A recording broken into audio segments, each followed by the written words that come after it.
branding efforts, like the National Council for a New America. Its Geo Pizza Party took place in Virginia this weekend. That event pointedly did not include the chairman of the party, Michael Steele, who apparently was not invited. The Geo Pizza Party folks have had a yes-no relationship with the party's last vice presidential nominee, Sarah Palin. The latest news is that she will now be involved with the group. But one of the promoters of Palinism in the Republican Party, talk show host Rush Limbaugh, is against the whole Geo Pizza Party rebranding idea. Look, folks, it's this simple.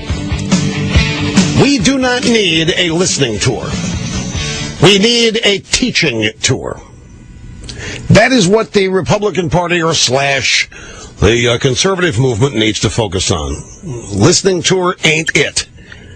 Teaching tour is more apt. Those 80% of Americans who don't identify as Republicans right now, they don't need to be listened to. They need to be talked to. What we're seeing right now is a Republican Party that is fragmented and probably still fragmenting, and it will probably be that way for a while. This is early days in their rebuilding.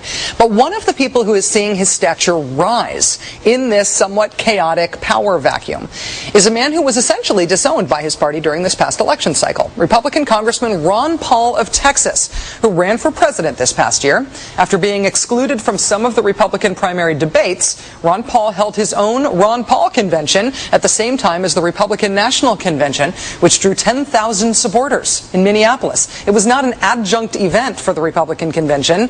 It was a competing event.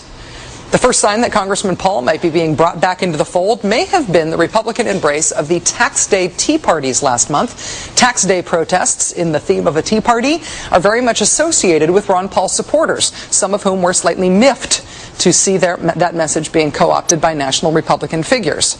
And now, Dr. Paul himself seems to be getting more attention on the Hill personally and in terms of policy. Consider his recent bill to audit the Federal Reserve. It's called the Federal Reserve Transparency Act of 2009. It now has 124 co-sponsors in Congress and counting. By comparison, the Washington Independent notes today that Dr. Paul's Federal Reserve Board Abolition Act just 2 years ago attracted a grand total of 0 co-sponsors.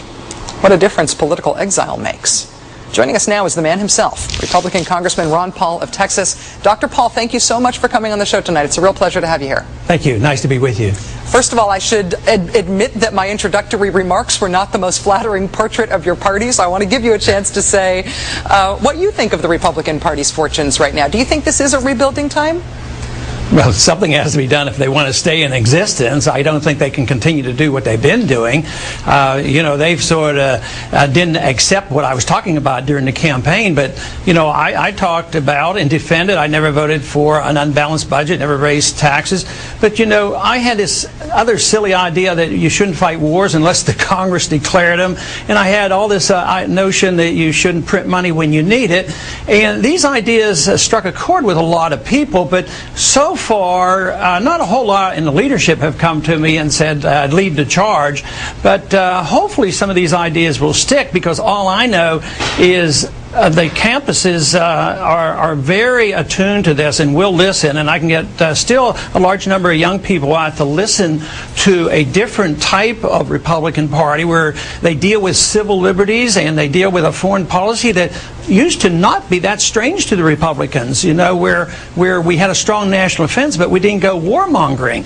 And that used to be, always the Democrats that did that, but now it looks like both parties endorse these things. So if you truly want to be interested in civil liberties, protection of civil liberties, if you want a foreign policy built on common sense and not telling people what to do and bombing them if they don't do what we want, and having come up with some common sense and say, well, you just can't print money when you need it, all of a sudden, these things do make a lot of sense, whether they're Republican or Democrat. I think there is a revolution going on in ideas, but a true revolution has to be pervasive enough to infiltrate into both political parties. And I'm very proud that I have about 14 at least of Democrats who are on that bill dealing with the Federal Reserve, and I think I'm going to get a lot more. Dr. Paul, in asking you about the Republican Party, you're pointedly using the word "they" to talk about them, and I imagine that's not an accident. Do you think about? You obviously have been a part of the libertarian movement in this country. You've run as a libertarian for public office before. Do you think now about the prospect, the likelihood that a third party really could be having its moment right now? Something like only 20% of people identify as Republicans. The party does seem to be in chaos. Is this a time for either the Libertarian Party or some other party to break off from the Republicans? Well, I think politically speaking, in terms of the need for one, yes, it exists, but the bias is so much against it. There's no competition. You know, we go and die overseas claiming we're spreading democracy, but you know, if you come to the conclusion, which I have and many others have in this country, that you elect Republicans to balance the budget and it doesn't happen, you elect Democrats to change foreign policy, it doesn't happen. We only have one party and they write all the rules, so it's very hard to get on the ballot. You spend most of your money trying to get on ballots. And do you think anybody would have noticed me last year if I'd have been running third party? No, I had to do it within a larger structure. And but even though I use the word they, I have been elected all these times as a Republican, and I was out of the party for 1 year. But nevertheless, it is very difficult. It's not going to happen unless the laws get changed. And unfortunately, we don't have a very good democratic process here in this country because of that. Dr. Paul, I wanted to ask you about one figure specifically who is trying to be part of the Republican rebuilding, rebranding effort right now, and that's Newt Gingrich. And he is somebody who has actively worked against you in the past. He supported a challenge to you in your district in Texas. If he makes a bid to replace Michael Steele, or if he even makes a bid to run for president, to run for the Republican nomination, would you support him? Do you two see eye to eye these days? No, not really. His policies are very much opposite of mine. I mean, he's very much of an internationalist when it comes to foreign policy. He believes in a lot of that. He's never had an interest in monetary policy. And I remember early in his career, he took a more sensible approach about, you know, the allowing medicinal use of marijuana and letting the states make these decisions. But now his attitude is not that way. And these are the kind of issues that young people are interested in, and that's why the Republican Party can't reach the college kids with the current status quo of the party. They need to change their attitude about personal liberties. If they talk about personal freedoms, they have to believe in it, you know. And if they talk about it, you know, not policing the world and no nation building, you just can't get in office and do exactly the opposite. But no, Newt and I are, you know, friendly. We talk to each other, and I'd be pleased to debate him on foreign policy or something. But no, he wouldn't be my candidate for the presidency. It would be more of the same. He's had his chance, and you know, there was no Republican revolution from '94 on. There wasn't any after the year 2000. So that is the shame. The Republicans had good rhetoric about limiting government.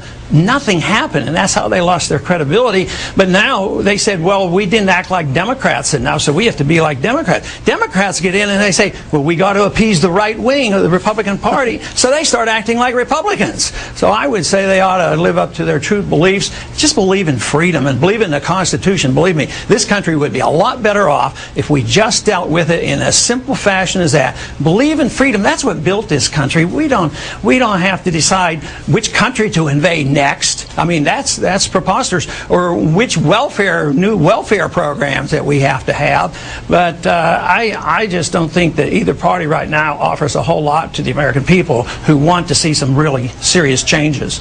Republican Congressman Ron Paul of Texas, who more than any other sitting Republican politician right now has galvanized and inspired a broad-based movement of young people. Congratulations on your success, sir, and thanks for your time tonight. Thank you very much.